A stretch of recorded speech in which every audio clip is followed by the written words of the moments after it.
인간이 태어나면서 생을 마감할 때까지 우리 개개인이 경험하는 것들을 가만히 생각해 보면 좋은 일들하고 힘들고 어려운 일들을 이렇게 나눠서 보면 어떤 부분이 더 우리의 삶에는 크나라고 우리 스스로가 평가할 수 있잖아요. 어떤 일은 좋은 일들이 더 많았다고 할 수 있고, 또 어떤 분은 힘들고 어렵다라는 일을 더 많이 경험한다라고 할 수 있을 것입니다. 개개인의 차이는 다소 있을 것이지만 대부분 다 힘 좋았던 것보다 어렵고 힘든 일들이 더 많았지 않을까 이런 생각이 듭니다. 특별히 힘들고 어려운 가운데서 자녀를 낳고 키운다는 이것은 축복이면서도 너무나 어렵다는 거예요. 우리가 생각하는 것보다 너무나 힘들더라는 것입니다. 이렇게 어렵고 힘든 이유가 자녀 교육이 다 부모가 생각하는 대로 되는 게 아니기 때문이라는 거예요. 그래서 우리는 대를 이어서 똑같은 말을 합니다. 아버지가 되보면 아버지 마음을 안다. 엄마가 되보면 엄마의 마음을 안다. 그래서 부모가 되어봐야 왜 자녀 키우는 게 힘들고 왜 어려웠는지를, 왜 부모가 하고 싶은 대로 다 해주지 못하고 안 되는지를 부모가 되보면 안다. 다들 이렇게 얘기를 한다는 거예요. 그럼에도 자녀는 분명 우리 인생에 있어서 보배인 것은 맞고, 또한 자녀 교육은 하나님이 부모된 우리에게 부여한 신성한 사명인 것은 어쩔 수 없는 사실이기 때문입니다. 그러나 지금 살아가는 이 세대의 자녀들은 우리가 어렸을 때 교육받았던 것하고는 차원이 다를 만큼 수준이 높습니다. 수준은 높은데 반면에 우리 아이들이 교육을 받으면서 겪어야 되는 어렵고 힘든 일들은 우리 때보다도 더 하다는 거예요. 그래서 요즘에는 공교육만으로는 부족하다 보니까 부모의 욕심에 우리 자녀들 가운데 80% 이상이 이제는 사교육을 받지 않으면 안 될 만큼 그렇게 되어버렸다는 거예요. 그것도 원하는 대학에 들어가기가 생각만큼 쉽지 않다 보니까 사교육에 우리 그 자녀들이 목숨을 걸고 시킨다는 거죠. 원하는 대학에 들어가기도 어려운데 또 대학에 들어갔다고 해서 취직하는 것도 내 마음대로 되는 게 아니더라는 거예요. 이래저래 우리 자녀들이 배우는 과정도 부모들 못지않게 참 힘들다는 거예요. 그래서 부모가 살아왔던 것처럼 자녀들도 세상 살기가 점점 힘들어진다는 거예요.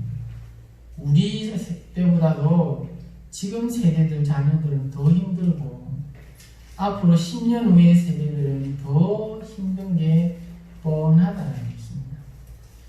그만큼 우리 자녀들의 장래가 걱정이 안 될 수가 없는 거예요. 그래서 부모가 돼 보니까 자녀들의 장래가 하나부터 열까지 걱정이 안 되는 게 없다는 거예요. 그런데 교육에 대한 문제의 핵심이 다들 옳은 것도 있고 잘못된 것도 있다라고 이공성으로 얘기하지만 오늘날 교육은 대부분 다 지식 위주고 아니면 입시 위주가 우리 한국의 사회가 그렇게 되어버렸습니다. 그래서 교육이 잘 됐다 안 됐다라는 성패를 어디에 두고 있냐면 우리가 교육하고 우리 자녀들이 인류대학에 들어가냐 안 가냐에 따라서 잘 되고 못 됐다고 판가름이 난다는 겁니다. 놀라운 건 교사들도 학교도 이 인류대학의 학생들을 얼만큼 보냈느냐에 따라서 평가가 달라진다. 따라서 학교나 선생님들에 대한 평가도 이렇고 부모에 대한 평가도 자녀들이 어느 대학에 갔느냐에 따라서 확실히 달라집니다. 그래서 우리가 자녀들을 어릴 때부터 키워보면서 느끼는 반응이 대부분 똑같습니다. 어릴 때는 한두 마디가 남들 아이보다 조금 더 일찍 하면 똘똘한 것 같고, 다음에 이 아이가 천재가 돼가지고 이 세상을 바꿀 것처럼 기대를 하다가 좀 더 커보니까 천재는 아니고 남들보다 좀 똑똑한 것 같아갖고 좋은 대학 갈 것 같다고 생각한다는 거예요.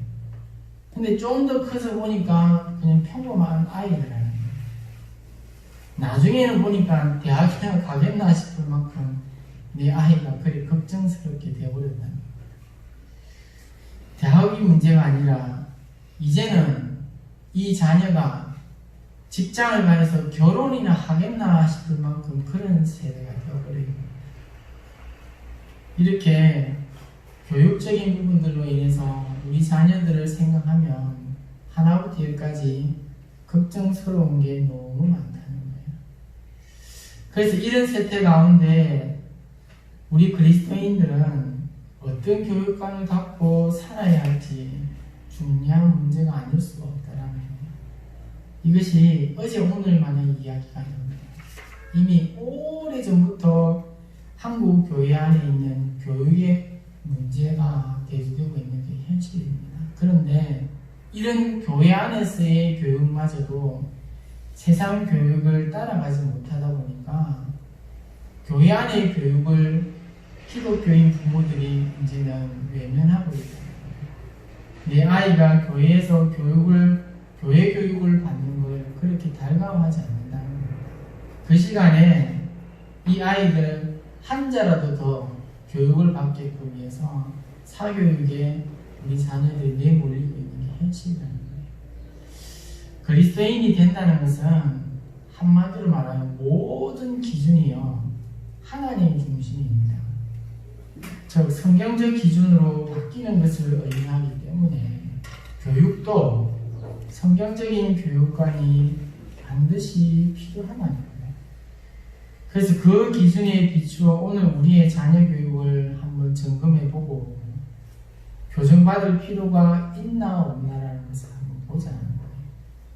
이런 취지를 염두에 두고 오늘 말씀을 살펴보면서 성경적 자녀 교육이라는 제목으로 말씀을 나눌 때 어린이 일주일을 맞아 올바른 자녀 교육관을 우리가 재정립함으로써 우리 자녀들이 좀 더 행복해지고 보람있는 그런 부모의 삶이 되기를 바라면서 말씀으로 찾아오시는 주님을 만나는 복된 시간이 되시기를 소망합니다. 누가복음이 예수님의 인성에 대해서 남달리 강조하고 있는 부분입니다.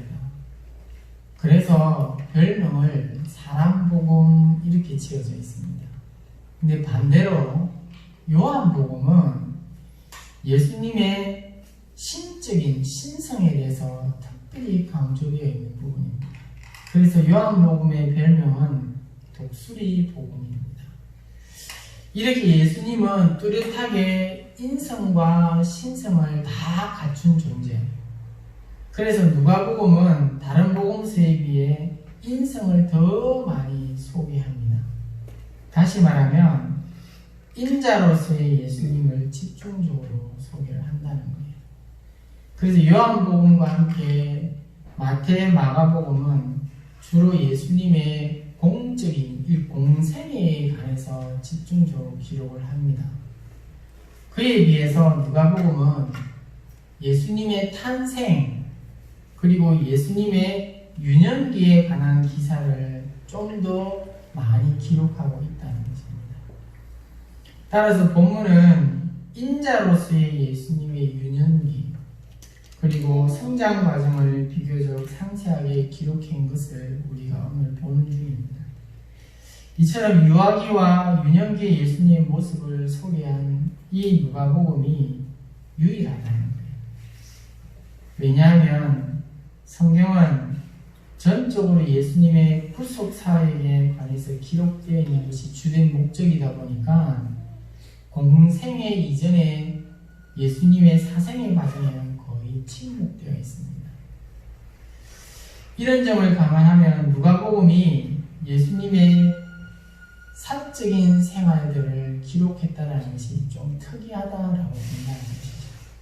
그래서 예수님은 우리가 잘 아는 대로 하나님의 아들이지만 동시에 인간의 모습으로 이 땅에 오셨잖아요. 말하자면 신성과 인성을 동시에 갖고 계신 것인데, 그래서 우리는 이 예수님을 볼 때마다 무엇을 보냐면 참 하나님이십니다. 그리고 참 인간의 모습이 이렇습니다. 그래서 이런 특징을 가리켜서 신인 양성 이렇게 얘기를 한다는 겁니다. 신학적으로.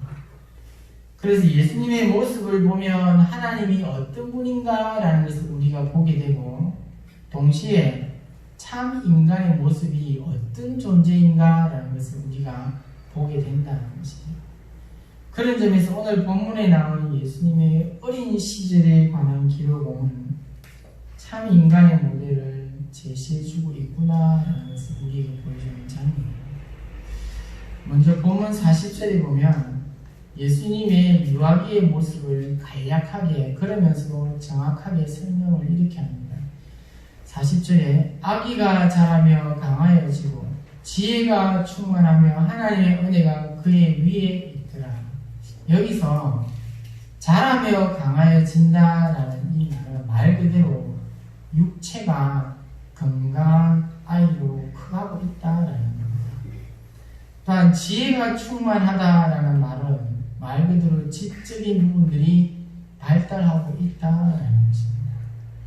그러니까 신체적으로 정신적으로 균형 있게 성장하고 있구나.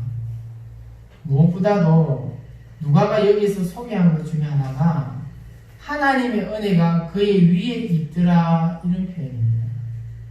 따라서 여기서 하나님의 은혜가 있었다라는 것은 아담의 후손들에게 있는 하나님의 진노가 이 예수님에게는 없었다라는 것을 의미하는 겁니다.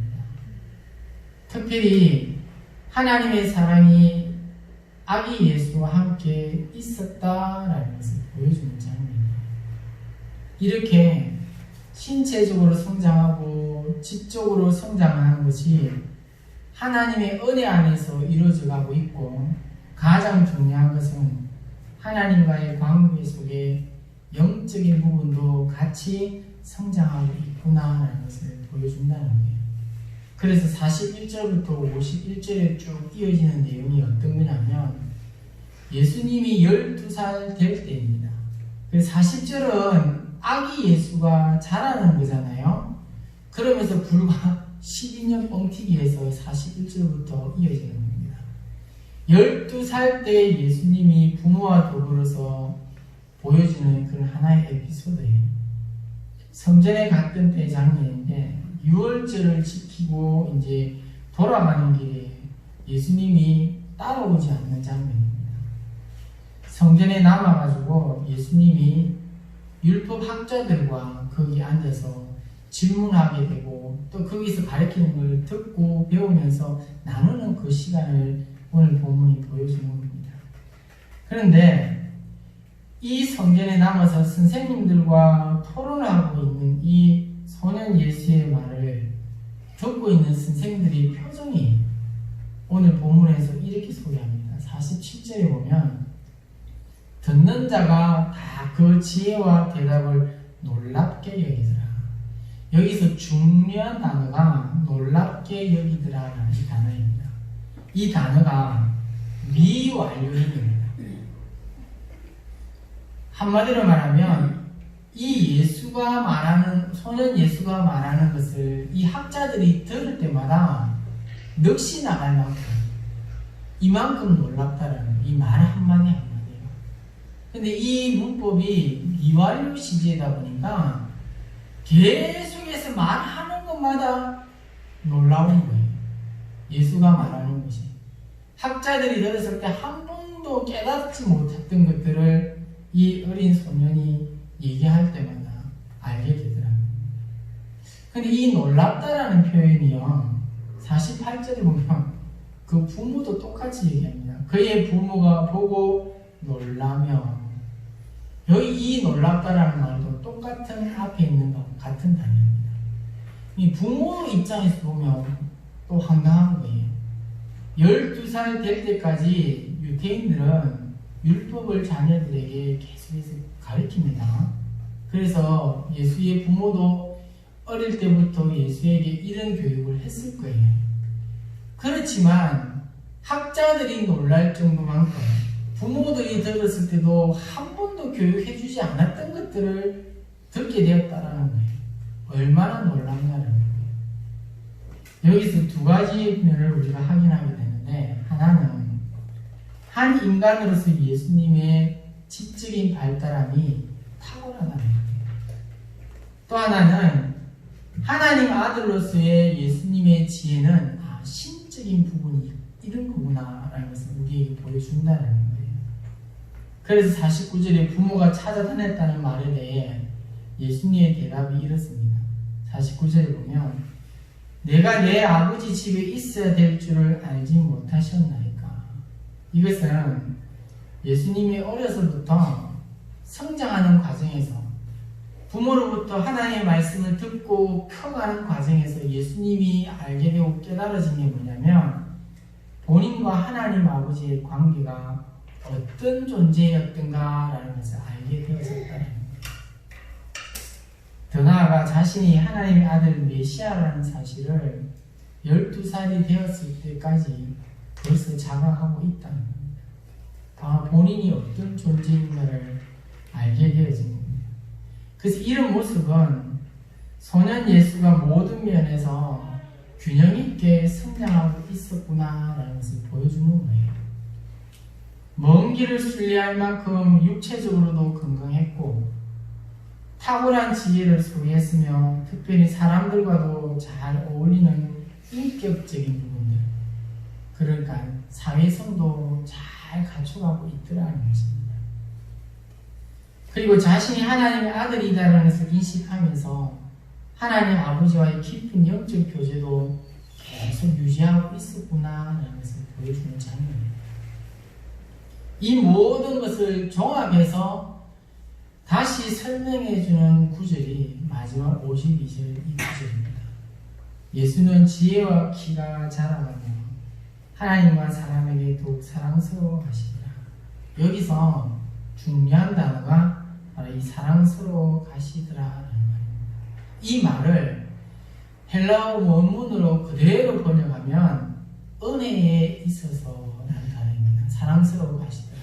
그래서 이 52절을 다시 말하면 예수님은 지혜에 있어서, 키에 있어서, 은혜에 있어서 자라가더라. 이렇게 얘기합니다. 육체적으로도, 지적으로도, 인격적으로도, 영적으로도 건강하게 성장하고 있다. 네 방면으로 균형 있는 성장을 예수가 12살 되는까지 이렇게 성장을 했다는 거죠. 여기서 우리는 성경적인 인간관과 성경적인 교육관을 보게 된다는 거죠. 하나님은 창조주다 보니까 우리 인간보다도 하나님이 나 자신에 대해서 더 잘 안다는 거예요. 한 예로요. 우리가 매주일 와서 예배를 드리잖아요. 매주일 예배를 드릴 때마다 하나님 앞에 무슨 기도를 하냐면 한 주간 동안 하나님의 말씀대로 살겠습니다. 한 주간 동안 하나님의 말씀대로 열심히 세상 사람들과 잘 교제하며 살겠습니다. 특별히 이 어린이집날 같으면 돌아가서 우리 아이들에게 앞으로는 이렇게 잘 가르치겠습니다 라고 하고 예배 끝나고 딱 문 열고 나가면 내가 뭔 기도하고 하나님 뭔 약속했는지 모르고 산다. 그러니까 나 자신보다 나에 대해서 하나님이 더 잘 알아요. 그래서 하나님이 기대하시는 인간상이 있는데 그것은 예수님을 통해서 보여준다는 거예요. 그래서 참 교육이란 모든 인간을 이런 그리스도가 균형 있게 성장하는 모습을 가지고 하나님이 성장하기를 원한다는 거예요. 따라서 이런 교육을 가르쳐서 하나님의 전임 교육, 즉 성경적 교육이다 이렇게 얘기를 한다는 거예요.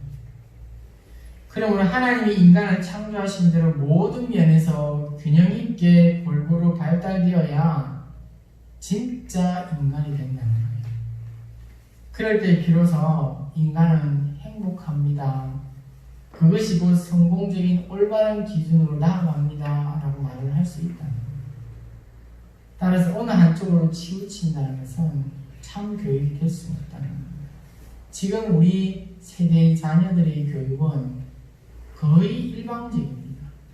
지식적인 교육이고 입시 위주의 교육이다 보니까 우리 자녀들이 인격적인 수양이 너무 많이 배제되어 있다 보니까 이 자녀들의 이탈이 우리 사회에 생각할 때에 도저히 용서가 안 될 만큼의 이탈을 너무 많이 한다는 거예요. 우리는 성경 말씀에 비춰볼 때 나 자신의 인생이 하나님 앞에서 얼마나 행복한 인생을 살고 있는가라는 걸 보자는 거예요. 얼마나 성공한 인생인지 평가해보고 우리 자녀가 얼마나 잘 교육을 시키고 있고 우리 자녀가 또 얼마큼 행복하게 살 수 있게 되는지를 한번 보자는 거예요. 그래서 우리가 추구해야 될 성경적인 자녀 교육이 어떤 거냐라는 것을 우리가 앞에 있는 것을 네 가지로 생각해보면 하나가 이렇습니다. 우리 자녀는 키가 자라는 것처럼 예수가 키가 건강하게 성장하는 것처럼 육체적으로 우리 자녀들도 똘똘하게 잘 커야 된다. 인간 생명의 본질은 영혼입니다. 그러나 육체가 없으면 이 영혼이 존재할 수가 없기 때문에 육체 또한 그만큼 존귀합니다. 그래서 하나님이 창조하신 것이고 특히 그리스도인의 몸인 이 성령이 거하는 성전인 이 육체를 우리가 함부로 하면 안 된다는 거예요. 고린도서 6장 19절에 보면 너희 몸은 이렇게 있잖아요. 너희가 하나님께로부터 받은 바 너희 가운데 계신 성령의 전인 줄 알지 못하느냐. 너희는 너희 자신의 것이 아니라 내가 내 몸에 대해서 함부로 하지 말아야 이 몸이 내 거라고 생각해서 내 마음대로 굴리면 안 된다는 거예요. 내 하고 싶은 대로 하면 안 된다는 거예요. 그러므로 육체를 최대한 튼튼하게 건강을 잘 관리하게 이렇게 자녀를 양육하는 것은 1차적인 가장 중요한 부분입니다. 더불어 내 자녀가 이 육체가 순결을 지키는 것이 그만큼 중요하다는 거예요. 지금 세대는 자녀 순결을 우습게 생각합니다. 대학생만 되면 이 순결을 지키는 것이 바보인 것처럼 취급받는 세대가 되어버렸어요. 지금. 그러나 하나님의 방법은 이 자녀가 육체적으로 순결을 지키면서 하나님께 준비되어진 그런 모습을 살기를 원한다는 거예요.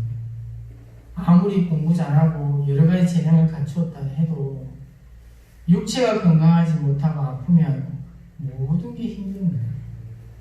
우리 몸이 힘들고 아프면요 하나님과 영적인 관계도 다 깨져버려요. 그래서 우리는 부모로서 자녀들의 육체적인 성장에 세심한 관심을 가져야 되는 거예요. 그래서 예수가 12살 될 때까지 키가 건강하게 자랐다는 것은 부모들이 그만큼 잘 키웠다는 거예요. 튼튼하게. 두 번째로는 이 예수가 아기가 지혜가 충만하면 할 때까지 잘 컸다는 거예요. 많은 사람들이 지식 위주의 교육을 오늘날 추구합니다. 그러나 이게 교육의 전부가 아니라는 것을 우리는 잘 안다는 거예요. 세상의 지식이나 학문은 무조건 열심히 공부한다고 이 지성이 개발되는 것도 아니라는 겁니다. 왜냐하면 학문이나 지식은 인간과 세계, 우주 만물에 관한 많은 내용들을 담고 있고 그것을 배워야 하기 때문입니다. 그런데 이 우주 만물을 창조하신 이 하나님을 제외해놓고 아무리 열심히 공부한다 해도 그것은 제대로 된 지식을 가졌다라고 할 수가 없다라는 거예요.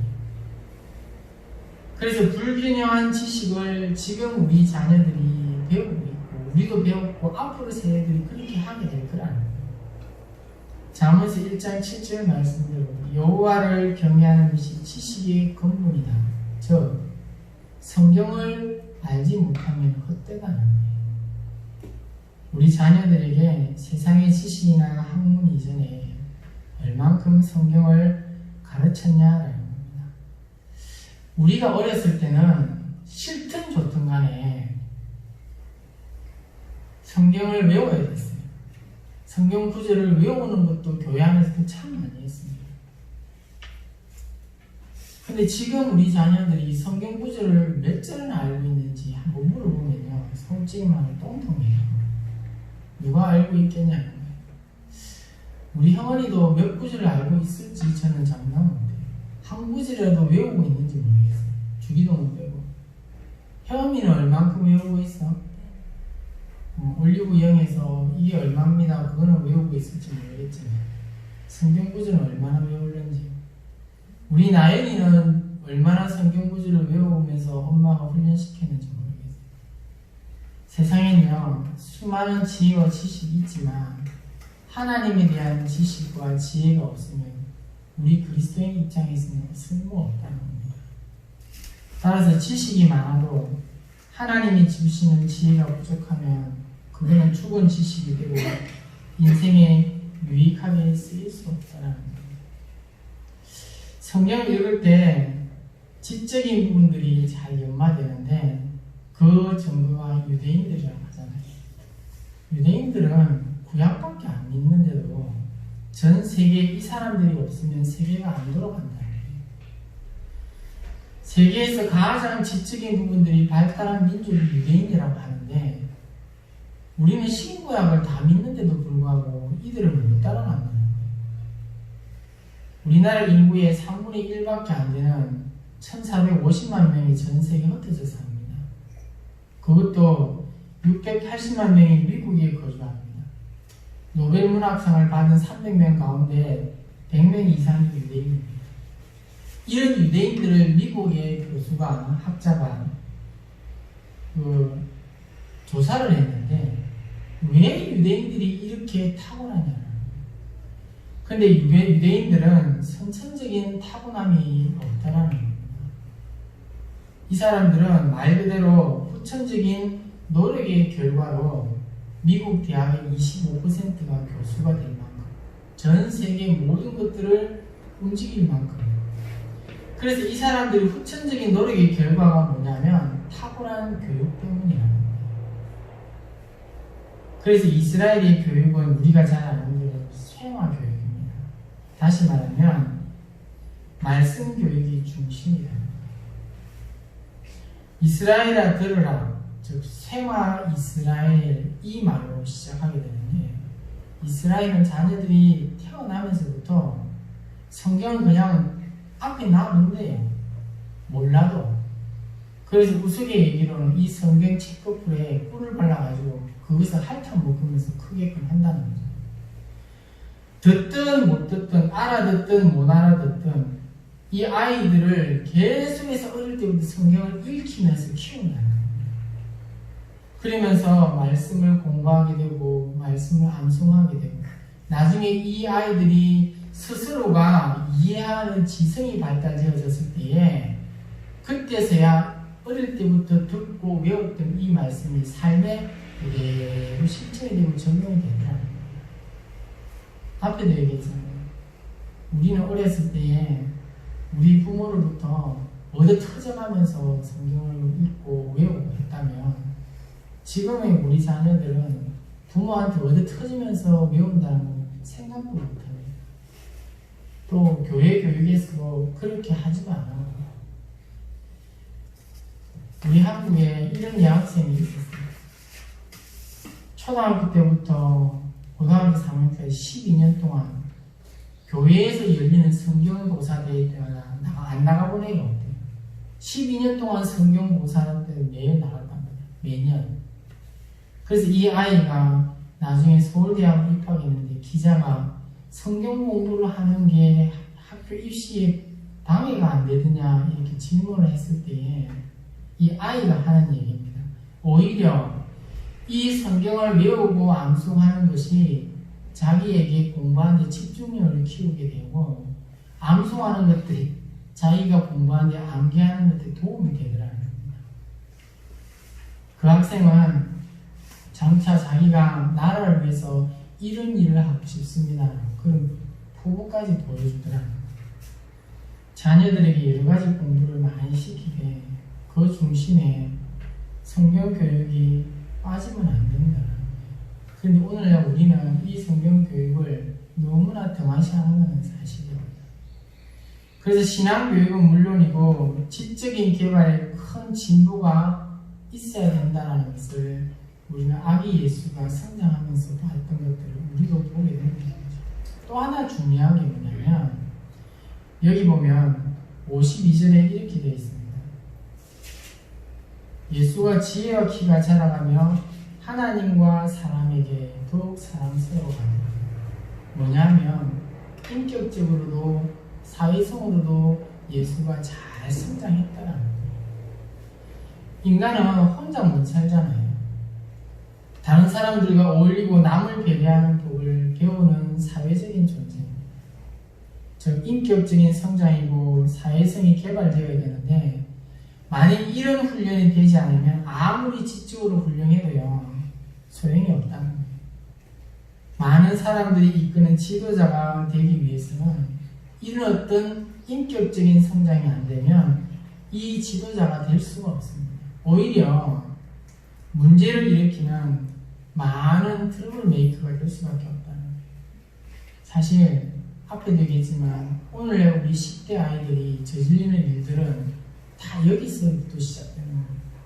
지식이 많고 적고가 문제가 아니라 이 아이들이 인격적인 사회성이 결여되다 보니까 자기들은 아무렇지도 않은 것처럼 저질러버리는 일들 때문에 여기저기 생명이 빼앗기는 일들이 자꾸 생기잖아요. 아무렇지도 않은 것처럼. 유학을 아무리 가면 뭐합니까? 5개국어를 배워보면 뭐하냐. 가장 기본적인 것들을 못 지키니까 한국이 돌아와서 다반사로 죽는 일들이 얼마나 많은데. 많이 배우고 인류 대학을 다니고 좋은 정치인으로 성장하는 거예요. 여기저기서 많은 사람들에게 피해만 주고 있는 일들이 얼마나 많은데. 기본적인 인격으로 준비되지 않다 보니까 크고 작은 사건 사고들이 끊이지 않게 일어난다는 겁니다. 그래서 우리 예수님은 어릴 때부터 이런 사람들과의 관계에서도 건강하게 성장을 했구나라는 걸 보여주는 겁니다. 성경은 우리에게 수직적으로는 하나님을 사랑하면서 동시에 수평적으로 다른 사람들을 사랑해야 된다 이렇게 가르칩니다.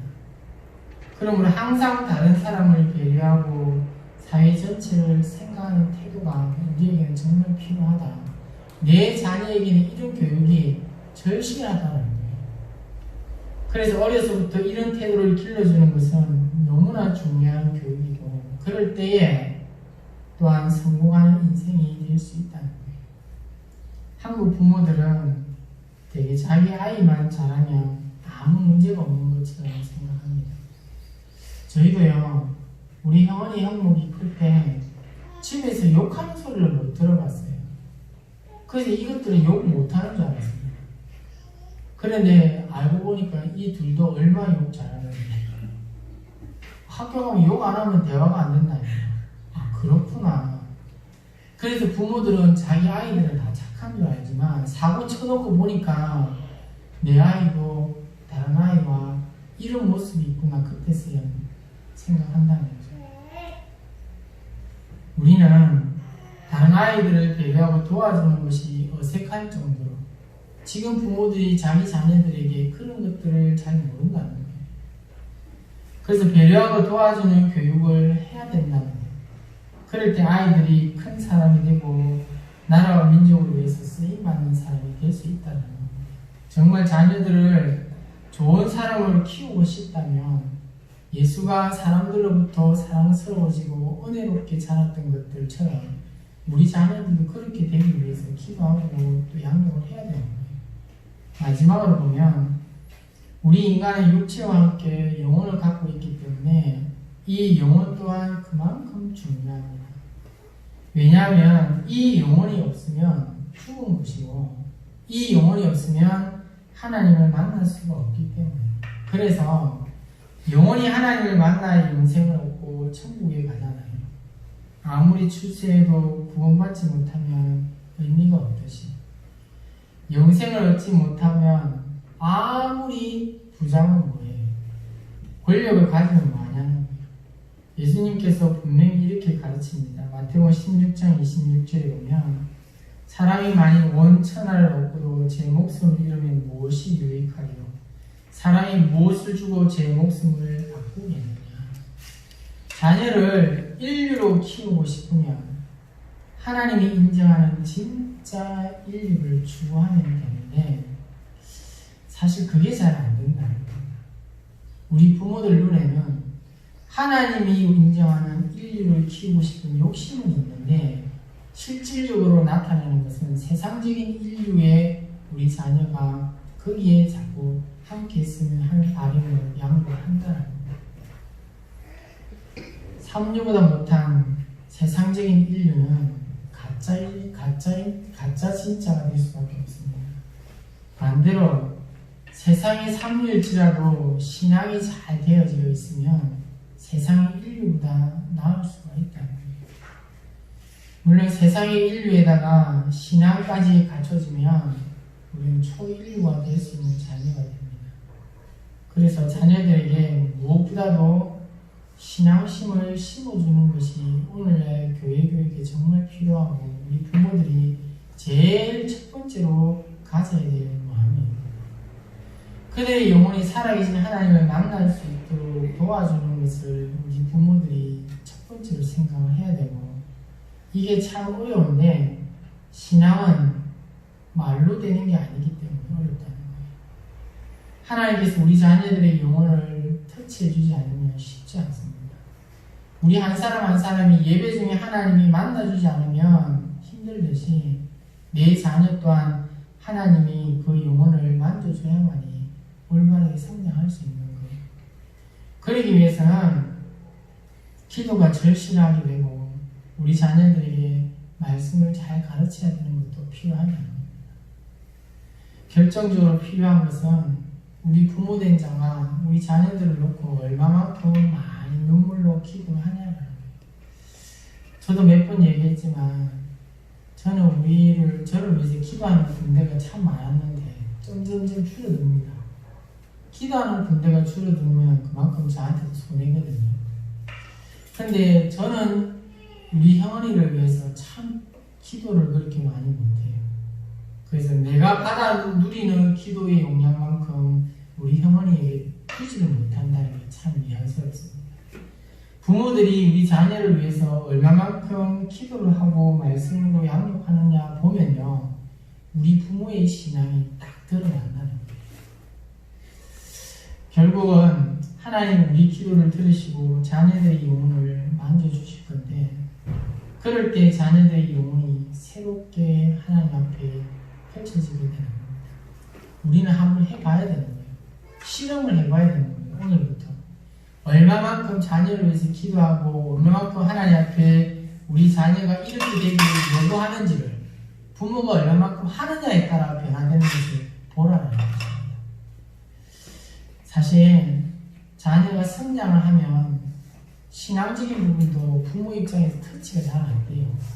할라 해도 이미 그 생각에 자기가 하고 싶은 게 결정되어 있기 때문에 뭐를 얘기를 해도 문제는 안 됐습니다.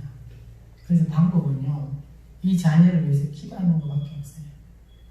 이 기도하지 않으면 자녀가 하나님 앞에 터치 받을 수가 없어요. 자녀가 하나님 앞에서 건강하게 성장할 수가 없어요. 육체적으로, 지적으로, 인격적으로 성장하는 것들도 중요하지만 영적인 성장이 제일 중요하다는 걸 우리가 다시 한번 생각하면서 오늘부터라도 우리는 자녀들을 위해 눈물을 흘리며 목숨을 걸고 기도하는 부모의 모습을 보여야 됩니다. 부모가 자녀를 이렇게 양육하는 모습을 자녀들이 봤다면요, 그 부모를 업신여길 수가 없어요. 자녀들이 부모를 업신여긴 이유는 부모가 자녀에게 그런 모습을 안 보이기 때문이에요. 그래서 저는 우리 형언이가 가끔 한마디씩 던지는 걸 들을 때마다